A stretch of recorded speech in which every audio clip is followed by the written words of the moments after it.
Right now, in hangars and on-ramps from Wichita to Sebring to the Pacific Northwest, there are Piston airplane owners doing math they didn't expect to be doing. Not engine overhaul math, not avionics upgrade math, not the familiar annual inspection math they've been running for years. This is a different kind of math. This is the math of figuring out whether the airplane they've owned for 5 years, or 15 years, or in some cases longer than their kids have been alive, still makes financial sense to keep flying once a fuel system that's existed in more or less the same form since the Eisenhower administration gets rewritten underneath them. This is the math of the FAA's 2030 unleaded transition. And if you fly a Piston airplane and you haven't sat down and genuinely worked through what this means for your specific situation, you need to. Because this is not a distant regulatory footnote. It's a structural change that is going to touch the economics of older Piston aircraft ownership in ways that go well beyond the price at the fuel pump. Today, I'm going to walk you through exactly why. Because the 2030 unleaded plan is not one simple story.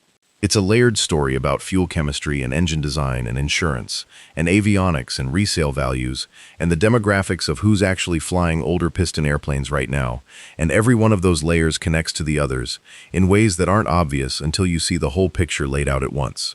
By the time we're done, you'll understand not just what's changing, but what those changes mean in actual dollar terms for the older Piston aircraft on your ramp, and more importantly, what you can actually do about it before the transition is in your driveway instead of still down the road.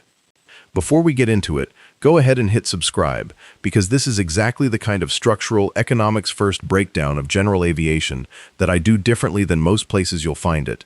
And if you want to understand where aircraft values, operating costs, and ownership economics are actually headed, instead of what the press releases and airshow booths want you to believe, this is the channel to have in your feed before this story fully arrives. Let's start at the beginning, because before we can talk about what 2030 means economically, you need to understand why it's happening and why it's happening specifically now, because it's not arbitrary, and the timeline itself is part of what shapes the financial pressure. Aviation fuel has had a lead problem for a long time. Not a secret problem, not a controversial problem, a straightforwardly documented environmental and public health problem that has been sitting in the regulatory inbox for decades, moving slowly, precisely because replacing it is genuinely hard. Lead gets added to avgas in the form of tetraethyl lead for one specific and critical reason, which is that it suppresses detonation in high-compression piston aircraft engines that were designed to run on it. Take the lead out without solving the detonation problem, and you get a fuel that damages engines, causes failures at the worst possible moment, and creates an entirely different category of safety problem. So the challenge has never been whether to remove lead from aviation fuel. The challenge has always been how to do it without crashing the safety record of a fleet that was literally engineered around the fuel's chemistry. That challenge has now, after a genuinely long road, produced two candidate solutions that have cleared the approval process to the point where we're in the transition execution phase rather than the research and development phase. One of those fuels has received PAFI approval and is in early deployment across a growing number of airports. The other has gone through a separate approval pathway. Both have been certified as drop-in replacements for a significant portion of the existing Piston fleet, meaning the airframes and engines that are supposed to run on them have been evaluated and cleared to use these fuels without modification. That's the good news part of the story, and it's real good news. The bad news, and the part that generates the financial complexity we're going to spend most of this video unpacking, is the word portion. Because not all engines in the existing Piston fleet are created equal when it comes to how they handle these new fuels, and the ones that need more than just a fuel card swipe to make the transition work cleanly are almost exclusively concentrated in older, higher compression, higher performance engines, which is almost exactly the set of engines that live in older high-performance Piston aircraft, which is almost exactly the airplane segment that has historically been among the most financially interesting to own, because of how dramatically used values have stayed depressed relative to capability. So we have a transition that's supposed to be simple, and for a large portion of the fleet it genuinely is, but for another specific portion of the fleet it is not simple at all, and the financial weight of that complexity falls disproportionately on a specific ownership demographic, in ways that are going to reshape how those aircraft are bought, sold, insured, financed, and used. That's the setup. Now let's actually get into the economics. The first thing to understand is who actually owns older piston aircraft, because the demographics matter here at least as much as the mechanics. The owner of a 1975 Cessna 182 that they bought 15 years ago for $60,000 occupies a completely different financial position than the owner of a late-model turboprop. The older piston fleet, and I'm talking specifically about aircraft from roughly the 1960s through the 1980s, is disproportionately owned by people who flew into ownership through the used market, specifically because it was the affordable entry point into meaningful aviation capability. These aren't people with $100 million balance sheets making a discretionary lifestyle purchase. Many of them are pilots who stretch genuinely hard to buy their airplane, who are running annual inspections on a budget, who are making real trade-offs between avionics upgrades and family vacation spending, and who are counting on the resale value of that airplane being reasonably predictable when the day comes to sell it. The 2030 transition lands on this ownership group with a different kind of financial weight than it lands on the upper tier of the market. And that's important to keep front and center as we work through the numbers. Start with the most fundamental question, which is whether a given airplane even needs any modification to run the new unleaded fuels. For a large portion of the fleet, particularly the lower compression engines that power the bulk of four-cylinder trainer-adjacent airframes, the answer is essentially no modification required, and the transition is approximately as dramatic as switching from one brand of the same octane gasoline to another. If you own a Cessna 172 with a stock 0320 or 0360, your concern level here is genuinely low, and I want to be clear about that because I'm about to spend a lot of time on the harder cases, and I don't want to manufacture anxiety where it isn't warranted for the simple end of the fleet. But if you own a higher compression, higher performance engine, the kind that needs a true 100 octane equivalent rather than the lower octane equivalent that some of the new fuels deliver, you are in a different category. And that category is the one with real financial decisions attached to it. The high-octane requirement problem exists because certain engines, specifically the high-performance and turbocharged variants that push compression ratios and manifold pressures hard enough that they absolutely need the detonation protection that the old leaded fuel's octane rating provided, are sensitive to fuel quality in a way that lower compression engines simply aren't. If the new unleaded fuel reaching your airport doesn't deliver the octane equivalent that your specific engine requires, you either run the engine soft, meaning reduced power settings that avoid the detonation risk, but also reduce performance and efficiency, or you pursue an approved modification that allows the engine to run the new fuel at full rated power, or you pursue a supplemental type certificate that covers the transition for your specific airframe and engine combination, or you're in a situation where none of the above is yet cleanly available for your specific setup, which is where the real financial uncertainty begins. The STC pathway is worth spending real time on, because this is where the money question gets concrete. A supplemental type certificate in general aviation is not a casual document. Getting one developed, tested, and approved through the FAA process takes engineering resources, test flight time, paperwork at a scale that would surprise most non-aviation people, and money. Real money. And the cost of developing an STC gets recovered through the people who buy it, which means the STC approval that covers your specific airframe and engine combination has a price tag attached that you're going to pay either at purchase or through a shop when they install whatever physical components accompany the paperwork. For some aircraft and engine combinations, the STC solution will be clean, available, affordable relative to the overall cost of operating the airplane, and essentially a non-event in economic terms beyond a one-time cost. For others, particularly niche combinations where the engine variant and airframe type together don't represent a large enough population to make STC development commercially attractive for the developer, you may be waiting longer for a solution, or the solution that exists may carry a price tag that materially changes the economics of keeping the airplane. That STC development calculus is something manufacturers and engine shops think about in terms of market size. If there are 20,000 of a given airframe and engine combination in the registered fleet, developing and pricing an STC for it makes commercial sense. If there are 300, it's a very different conversation, and the cost of the STC development either doesn't get recovered, which means nobody pursues it, or it gets priced at a level that reflects the small population, which means each individual owner pays significantly more for the same regulatory outcome. Owners of niche older aircraft, especially one-off type certificates, obscure variants, or low production models, are disproportionately exposed to this dynamic, and the financial uncertainty of sitting in that position while the 2030 deadline approaches is real.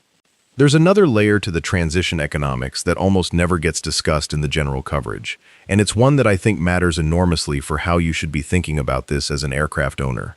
It's the question of what a known or uncertain fuel compatibility issue does to the resale market for your specific airplane before the transition is complete. Think about the buyer psychology here. A buyer looking at a used Piston aircraft in 2027 or 2028 is making a purchase decision with the 2030 transition already visible on the horizon. They are going to ask, either explicitly or through their pre-buy inspection and mechanic conversation, what the fuel story is for this specific airplane. If the answer is clear, meaning there's an approved STC available, the cost is known, the modification is straightforward, and the airplane is either already modified or can be for a defined amount of money, that buyer can do the math and make a decision. If the answer is uncertain, meaning the STC pathway for this particular combination is still in development, or there's regulatory ambiguity about whether the engine will operate correctly at full rated power on available fuels, or the owner genuinely doesn't know what the compliance path looks like yet, that buyer has just inherited uncertainty alongside the airplane, and buyers don't pay full price for uncertainty. They discount it. Sometimes they walk away from it entirely. This is one of the mechanisms through which the 2030 transition has already started reshaping the used market for older Piston aircraft before a single gallon of new fuel has even been required anywhere.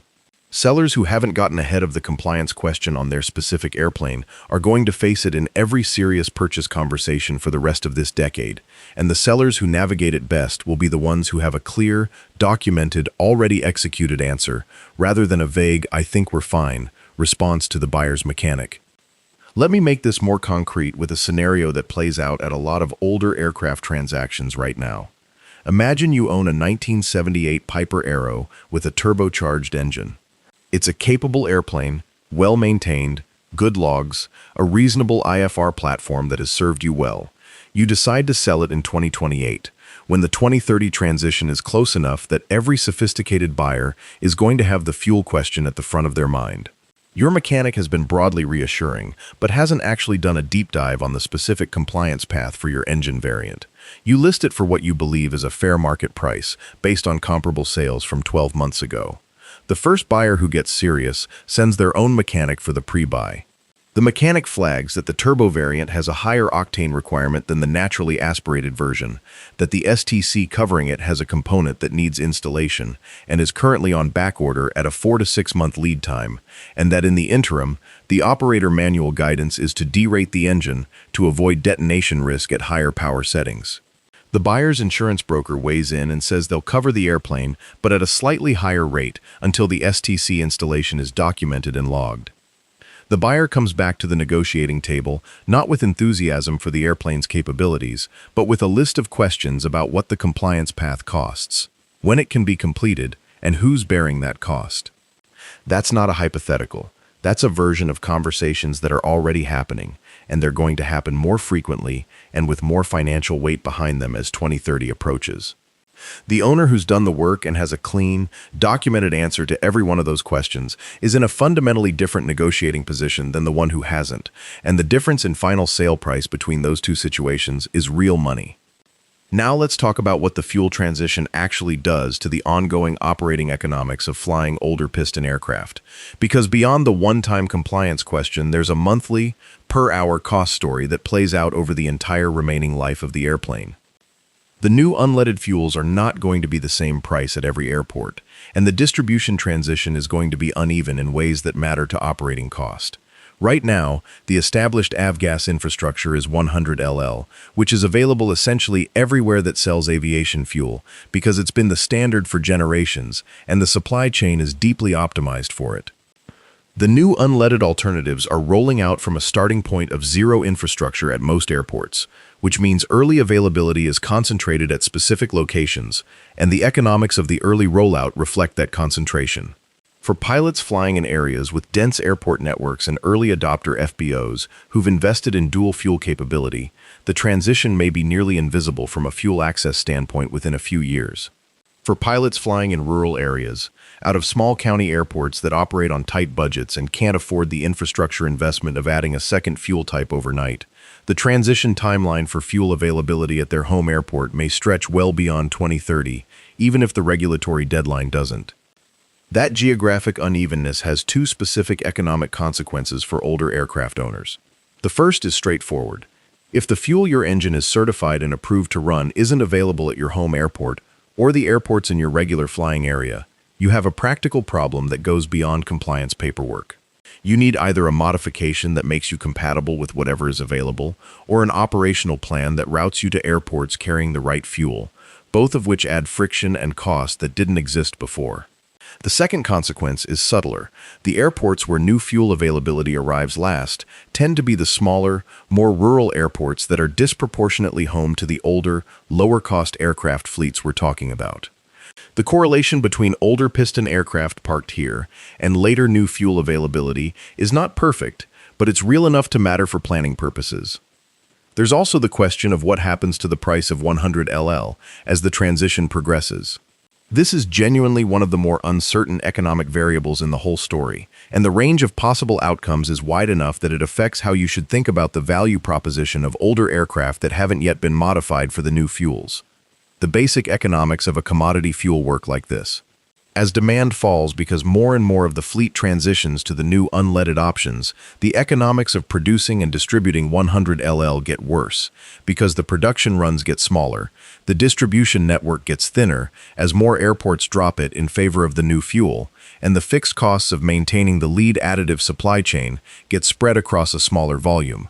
Those cost increases, all else equal, push the retail price of 100 LL up at exactly the same time that the regulatory and social pressure to be done with it is intensifying.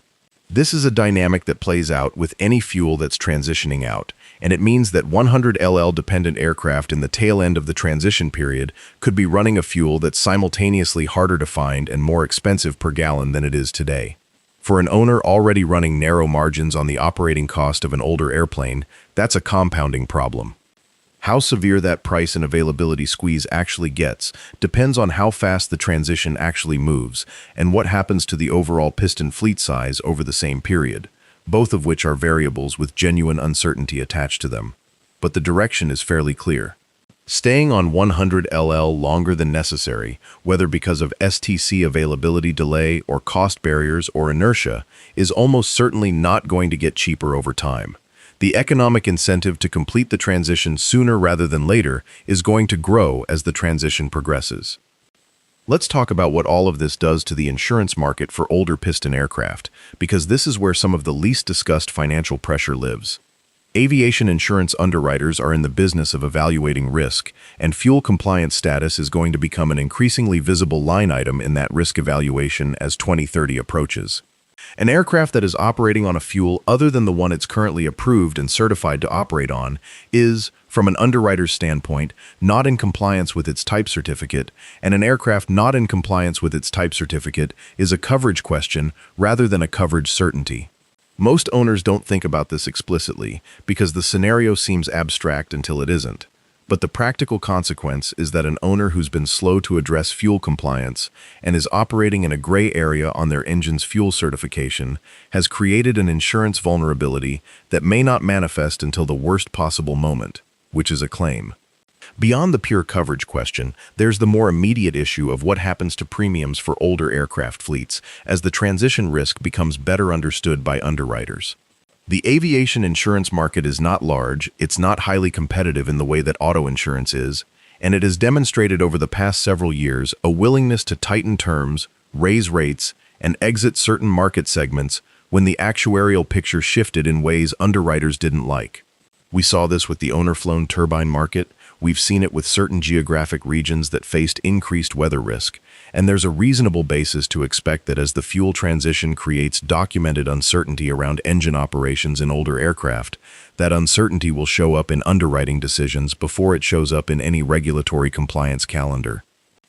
Aircraft owners who get ahead of the fuel compliance question, who have a documented FAA-approved STC installation in their logs, who have a clean answer to the fuel compatibility question before their broker asks it, are going to be in a genuinely different underwriting position than those who don't. And the gap between those two positions, measured in premium dollars and coverage terms, is likely to widen as the transition date approaches and underwriters refine their risk model for this specific issue. Now let me talk about avionics, because this is where the 2030 transition intersects with a separate technology wave in a way that creates both a compounding problem and a meaningful opportunity, depending on how you approach it. The same older piston aircraft that are most exposed to the fuel transition are, in many cases, also the aircraft that are furthest behind on modern avionics. This is not a coincidence. The economic profile of an older aircraft, lower purchase price, older systems, higher maintenance uncertainty, is consistent across both dimensions. An owner who bought a 1980 Cessna 210 because it was the most airplane they could afford is typically the same owner who's been making calculated decisions about avionics upgrades for years, doing the ones with the best return on investment and deferring the ones that are nice to have but hard to justify on the budget. The relevance here is that as the fuel transition creates a defined capital expenditure event for many of these aircraft owners, that event doesn't happen in isolation. It happens alongside a set of other financial decisions about the airplane's future. Is this airplane worth keeping? Is it worth upgrading? Is it worth the combination of fuel compliance cost, plus any deferred maintenance, plus avionics modernization that would make it genuinely competitive in both the flying experience and the resale market? For many owners, the fuel transition functions as the forcing function for a broader reckoning about whether the current ownership model makes sense going forward. That reckoning is going to produce different answers for different owners, and the economic geography of those different answers is worth understanding.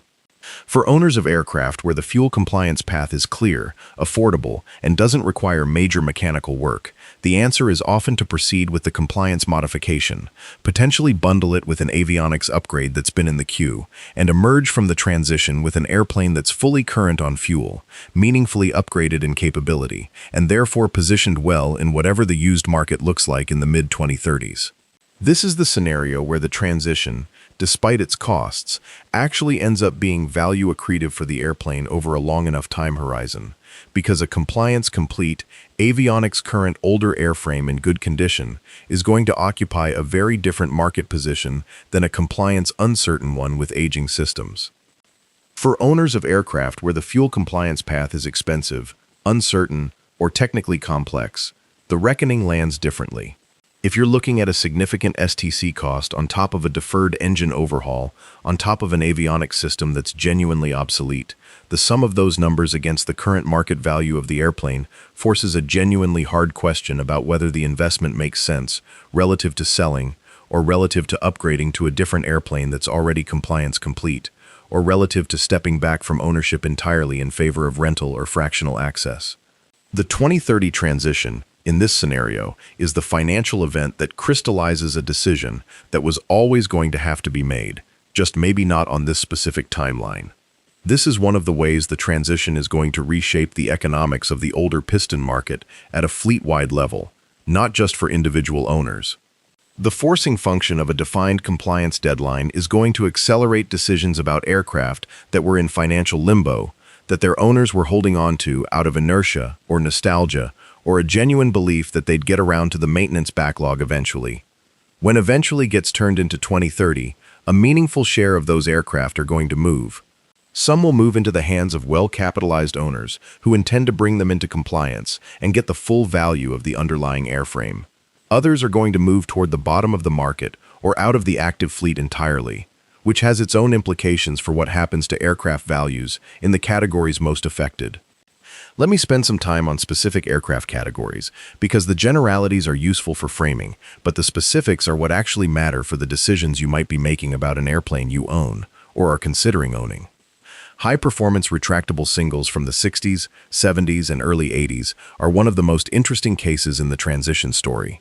These are airplanes, your Bonanzas, your Comanches, your early Cessna 210 variants, your Mooney Classics, that have delivered enormous amounts of transportation capability per dollar of purchase price for decades, and that have maintained a loyal ownership community precisely because the value proposition of a well-maintained, older, high-performance single is genuinely hard to beat in the overall general aviation ecosystem.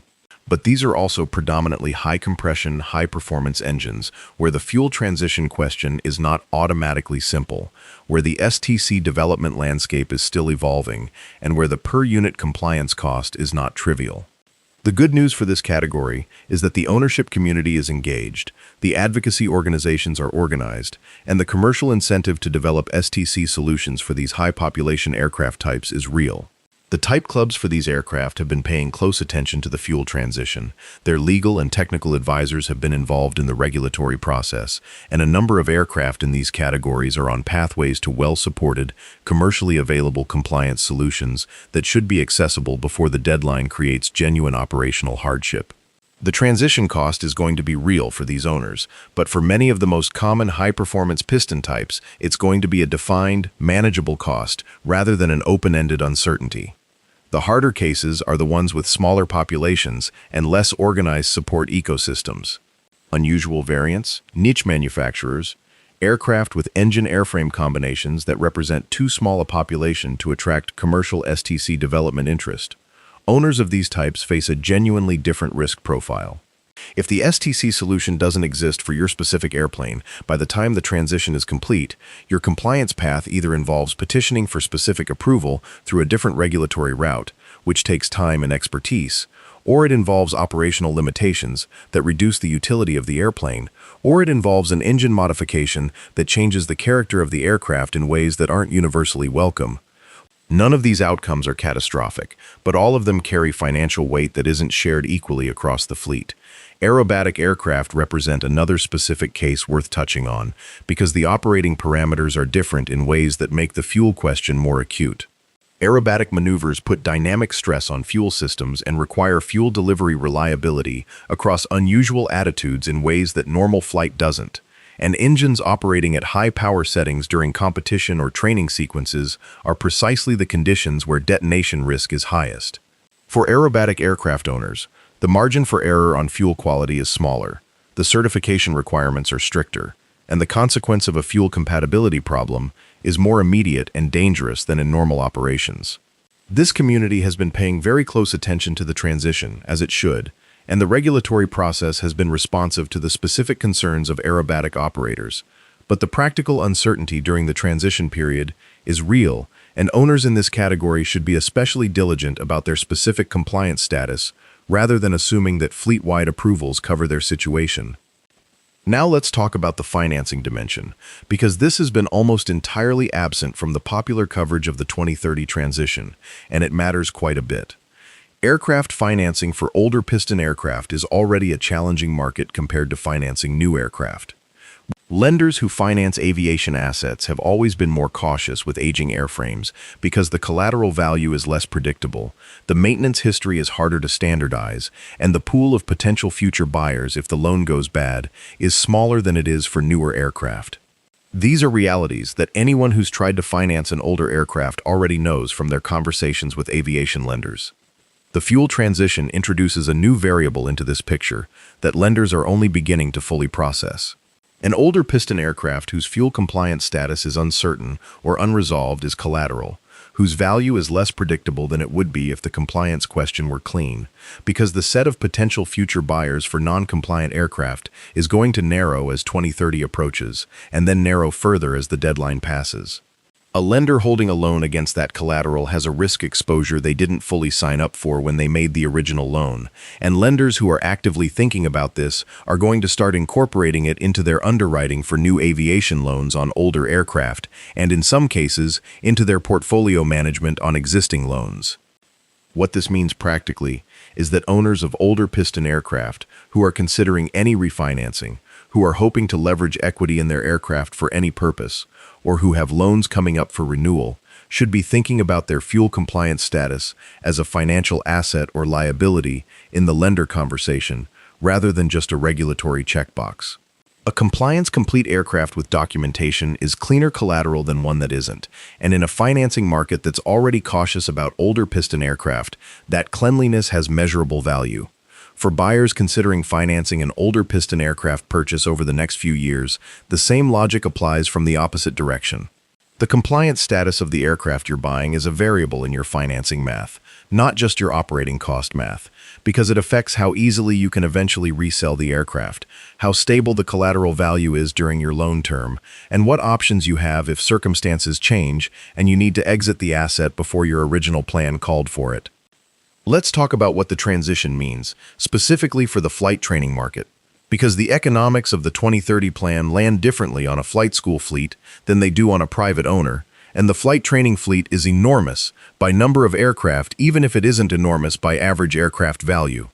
The training fleet is overwhelmingly composed of lower compression four-cylinder aircraft, your 172s and Cherokees and Archers, and the good news is that this segment of the fleet has the clearest and most straightforward compliance path, because the major manufacturers have been deeply involved in the transition planning, and the most common trainer engine variants have been among the best supported configurations in the STC and approval process. A flight school operating a fleet of 172s is not looking at the same fuel uncertainty problem as a private owner of a high-compression retractable. But the training fleet does have its own fuel transition economic issue, which lives not in the compliance certification side, but in the infrastructure side. Flight schools operate on thin margins. They depend on consistent fuel pricing and availability to keep their per-hour rates predictable enough to fill their schedule. And the transition period, during which 100 LL is still available but increasingly uncertain in long-term price trajectory, while the new fuels are available at some airports but not universally, creates a planning uncertainty that's hard to bake into a business model. A flight school that calculates its hourly rates based on current fuel costs and commits to block rates or memberships for its students is taking on price risk during the transition that it didn't have before. The flight schools best positioned for the transition are the ones that are actively managing their fuel costs rather than just accepting spot price, that have relationships with their fuel supplier that give them advance notice of pricing changes, and that have done the actual math on what compliance costs for their specific fleet look like, so there are no surprises in the capital budget when the modification work needs to happen. The ones worst positioned are the ones treating this as a problem for the future while running on whatever fuel pricing their local FBO gives them on a month-to-month basis, because that approach is going to produce a surprise at exactly the wrong moment. There's a broader market structure point worth making here about what the transition does to the supply of training aircraft over the next several years. If a meaningful share of older training aircraft that are in marginal compliance situations exit the active training fleet because their operators decide the compliance investment doesn't pencil out, that reduces the supply of training aircraft at a time when demand for flight training has been reasonably healthy. A reduced supply of training aircraft without a corresponding reduction in student demand does what supply reductions always do to price and availability, and that shows up as higher training costs for student pilots who are already dealing with a cost structure that discourages completion. The downstream effect of the fuel transition on the pilot pipeline is a separate, important story, but it starts with the economic decisions that aircraft operators make about whether to comply, defer, or exit during the transition window. Now let's be honest about the other side of this story, because this video would be doing you a disservice if it only presented the pressure without presenting the opportunity. And there genuinely is significant opportunity in this transition for owners and buyers who are paying attention and are positioned to act on what they see. The economic disruption of a transition like this creates pricing dislocation in the used market, and pricing dislocation in the used market is the environment where informed buyers build long-term value. Here's specifically what that looks like.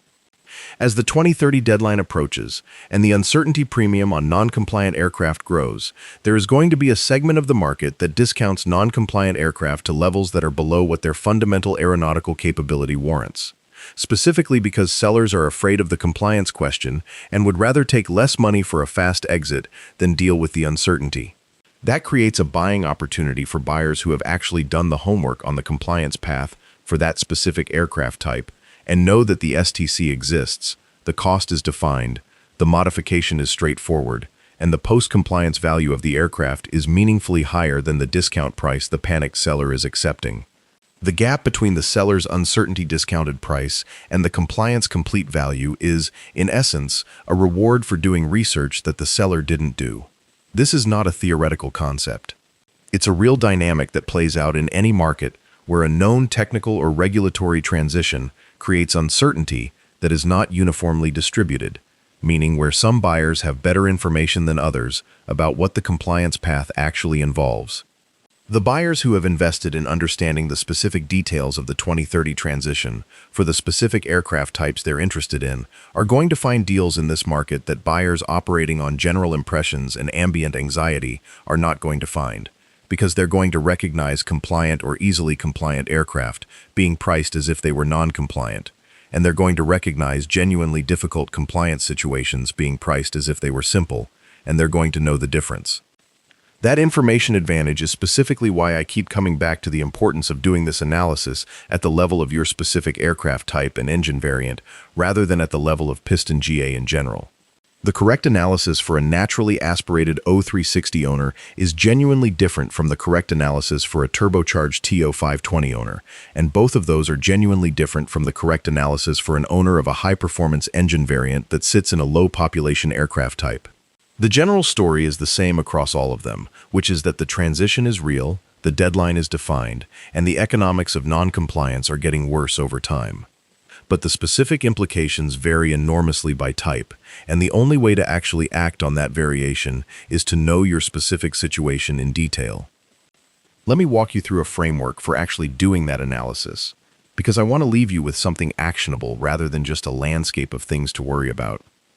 The first question to answer about your specific aircraft is whether it's in the straightforward compliance category, meaning there is already a clearly documented, FAA-approved pathway for it to operate on the new unleaded fuels that is commercially available, reasonably priced, and doesn't require major mechanical work. For many aircraft, particularly the most common trainer and personal aircraft types, this answer is either already yes or is on a clear path to yes within the next year or two, and for those owners, the right action is simply to understand the specific compliance path, understand its cost, budget for it, and plan the timing of the modification work so it happens on your schedule, rather than as an emergency. The second question, for owners where the first question's answer is uncertain or complicated, is to find the actual technical answer rather than an impression. This means talking to your engine manufacturer's support line directly, not your local mechanic's general impression. It means engaging with your type club's technical advisors if your aircraft type has one. It means reading the actual STC documentation or the actual service bulletin, rather than a summary of a summary you found on a forum. The difference in information quality between "I think we're probably fine" and "I have read the STC approval document and confirmed my specific serial number and engine configuration is covered" is enormous, and it's the difference between genuine confidence and false comfort. The third question is to run the actual financial scenario on what compliance costs for your specific airplane and how that cost changes your ownership math. This is simpler than it sounds if you actually sit down and do it. Take the cost of whatever compliance modification applies to your aircraft, add that to your current cost basis in the airplane, model what the post-compliance aircraft is worth in the market versus what a non-compliant version would be worth in the market in 2 or 3 years. The difference between those two valuations is the financial case for proceeding with compliance before the deadline versus deferring. And for most aircraft in most situations, the case for acting sooner rather than later is going to be clear when you actually run those numbers explicitly, rather than holding them vaguely in your head. The fourth question is to get your insurance broker and any financing institution involved in your aircraft into the same conversation you're having internally. If you have an aircraft loan, tell your lender what the compliance plan is and document that conversation. If you have an aviation insurance policy, ask your broker directly whether they want to see anything in writing about your compliance status before the renewal that crosses the 2030 deadline. These conversations are almost universally welcomed by the professionals involved because they prefer dealing with prepared clients, and they sometimes surface information about how the lender or insurer is actually thinking about this issue that's directly actionable for you. Now let's zoom out to the fleet-wide picture, because what happens to the economics of older Piston aircraft as a category, as opposed to what happens to any individual airplane, is worth understanding as context for all of the individual decisions that are going to aggregate up to a market outcome over the next several years. The 2030 transition is going to do something that periodic major regulatory changes in aviation always do, which is accelerate the normal process of fleet rationalization. Aircraft that were economically marginal before the transition, being kept flying by a combination of owner dedication, deferred maintenance, and inertia, are going to face a compliance cost that tips the calculation toward exit from the active fleet. Some of those aircraft will be bought by better capitalized owners who complete the compliance work and put the airframe to good use. A meaningful number will not, and they will disappear from the active fleet, either into storage or into the category of aircraft that are retained for display or parts, rather than active flight. Fleet rationalization of that kind is not inherently bad for the aviation ecosystem, and it may well end up improving the overall quality and compliance status of the active older piston fleet. But it's going to mean that the active population of certain older aircraft types shrinks, which has implications for parts availability, mechanic familiarity, and the depth of the resale market over the subsequent decade. On the positive side of the fleet rationalization picture, the transition is creating a genuine incentive structure for the active fleet to get better. Aircraft whose owners respond to the compliance deadline by not just doing the minimum fuel modification, but using the occasion to address deferred maintenance, upgrade to current avionics, and document everything thoroughly, are going to emerge from the transition period as meaningfully better assets than they went into it.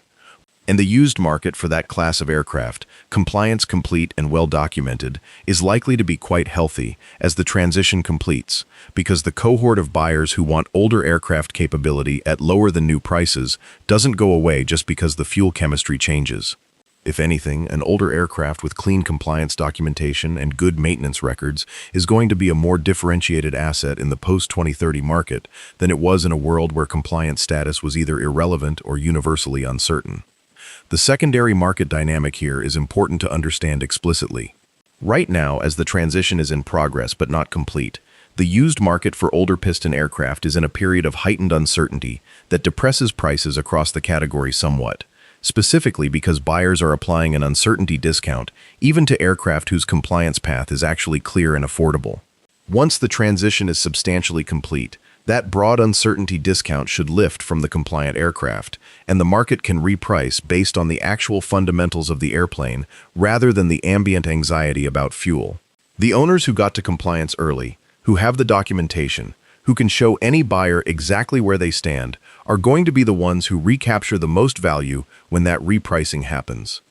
I want to talk about one more dimension of this story that I haven't addressed yet, which is what the transition means for the pilots who are still working toward ownership, who are building time in rental aircraft or in a flying club with the intention of eventually buying their own airplane, and whose ownership timeline now includes the 2030 fuel transition as a variable they need to plan around. For this group, the transition is actually a somewhat more favorable story than for existing owners, because a buyer,